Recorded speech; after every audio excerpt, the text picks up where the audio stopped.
जब तक भगवान शंकर के पुत्र पैदा ना हो तब तक मुझको कोई न मार सकता। तारकासुर जानता, सती ने सबके शरीर को जला दिया, शंकर जी बैरागी हो गए, कब उनका विवाह होगा, कब उनके पुत्र होगा, तब तक के लिए मैं स्वतंत्र हो जाऊंगा। सबको परेशान करने के लिए मैं स्वतंत्र हो जाऊंगा।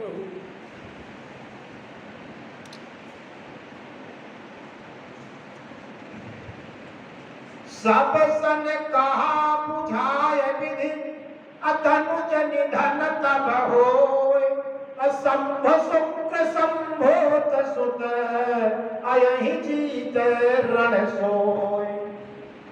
तारकासुर को जब तक भगवान शंकर के पुत्र पैदा नहीं होगा कोई मार नहीं सकता, समझिए।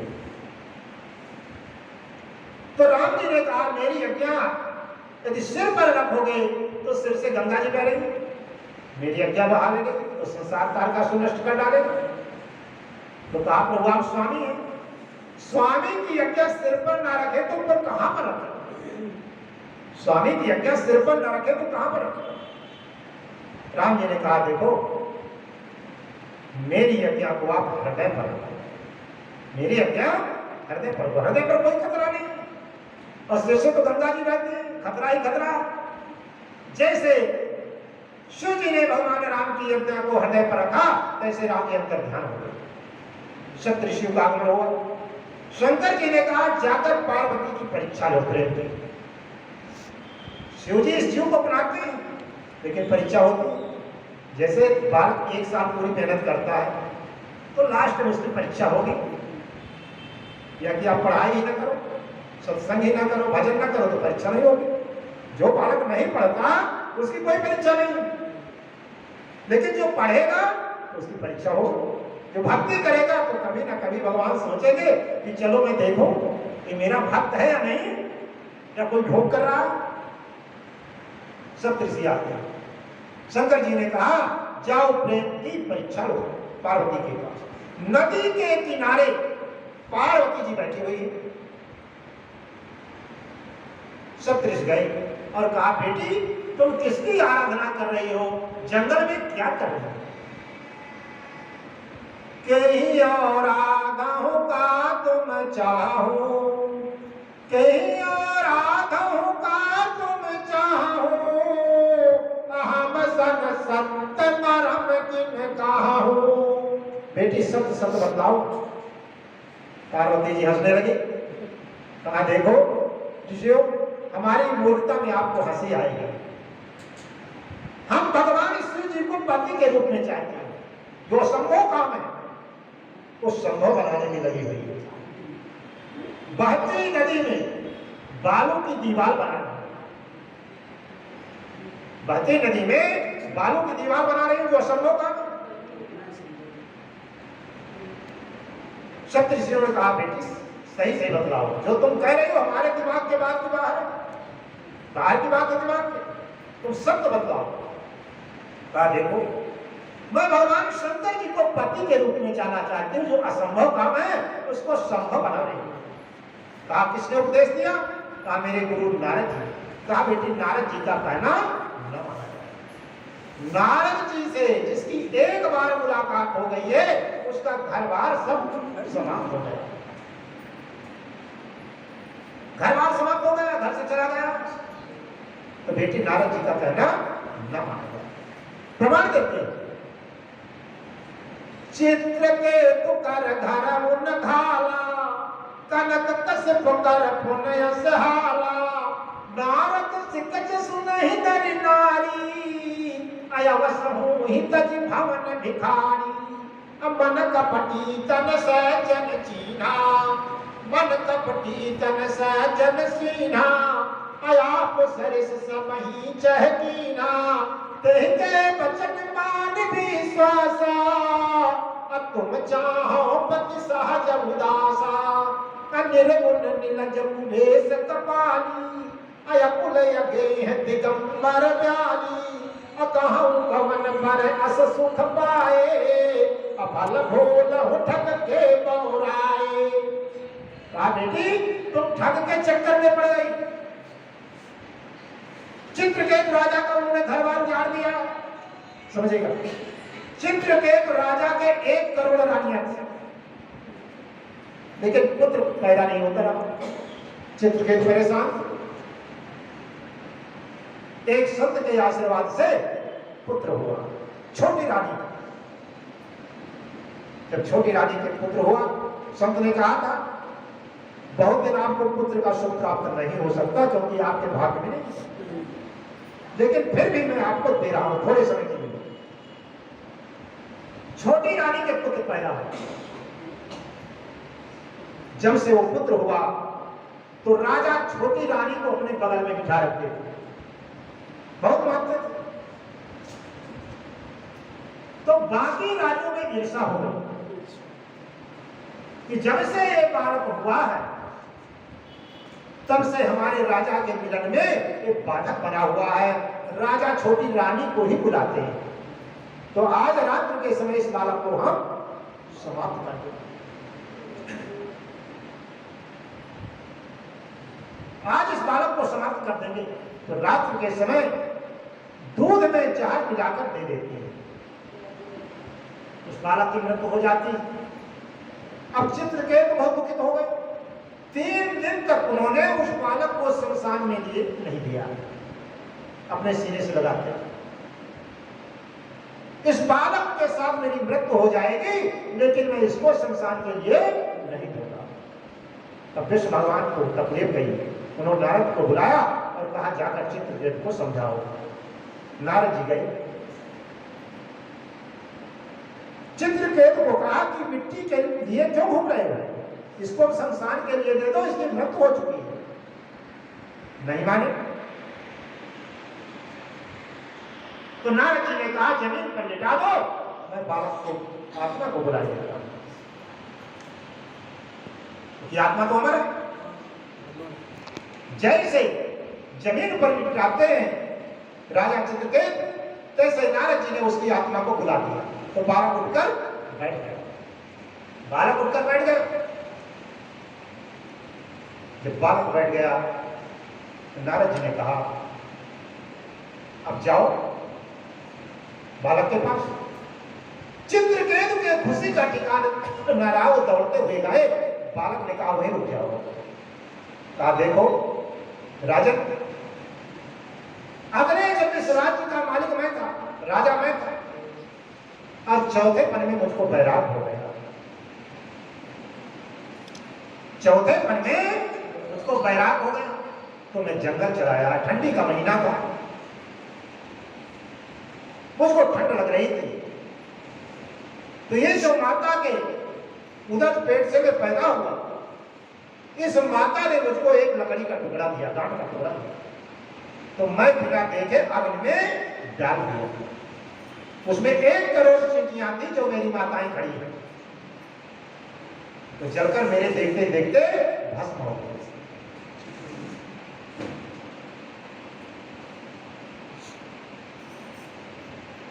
मेरे देखते देखते वो जलकर भस्म हो गए। इन्होंने कोई अपराध नहीं किया।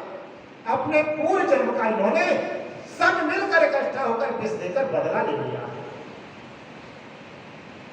विष देकर बदला ले लिया। तो राजा, कभी इस राज्य का मालिक मैं होता हूं, कभी आप होते हैं। यही क्रम कई जन्मों से चल रहा।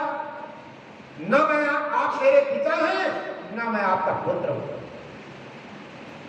जब बालक ने समझाया तो चित्रकेतु को बैराग हो गया। बालक ने कहा राजन, ये पूरा संसार कर्मानुसार ही जन्म लेता है और मरता है। इन्होंने कोई अपराध नहीं किया, पूरे जन्म का अपना बदला लिया है। तो चित्रकेतु ने जब बालक के मुख से सुना कि कई बार मैं आपका पिता बन चुका हूं, आप मेरे पुत्र बन चुके हैं, यही कई जन्मों से क्रम चल रहा है, तो चित्रकेतु को बैराग हो गया। वहीं से घर छोड़कर चले गए। ये हिरण्यकश्यप का हुआ जिस समय तपस्या करने के। हिरण्यकश्यप इंद्र के आदि को मारने आया, उसकी पत्नी को। नारद जी पहुंच गए। इंद्र को बहुत गुस्सा हुई। इसके पेट में भक्त प्रहलाद बन रहा है भगवान का, और ज्ञान को अपने आश्रम में ले आए और पेट में ही जो है प्रहलाद को ज्ञान का उपदेश दिए। वही पूरा बता रहे हैं, प्रमाण दे रहे हैं। शब्द ऋषि प्रमाण दे रहे हैं कि नारद से जिसकी मुलाकात होती है वो घर को नहीं आता, वो सीधे बैरागी हो जाता है। चित्र के तुकर घर न घाला, अकनक कश्यप कर पुण्य से हाला, अनारद सिख सुनहि नर नारी, अयवस हो ही तज भवन भिखारी। तो बेटी हमारा कहना माना जाए, पहले तो उन्होंने सती से शादी कर लिया, बड़े उत्सव बनाया, फिर जब सती का खर्चा ना चला तो उसके घर में ही उसको मरवा डाला। जब खर्चा नहीं चला तो मरवा डाला। पिता के यहाँ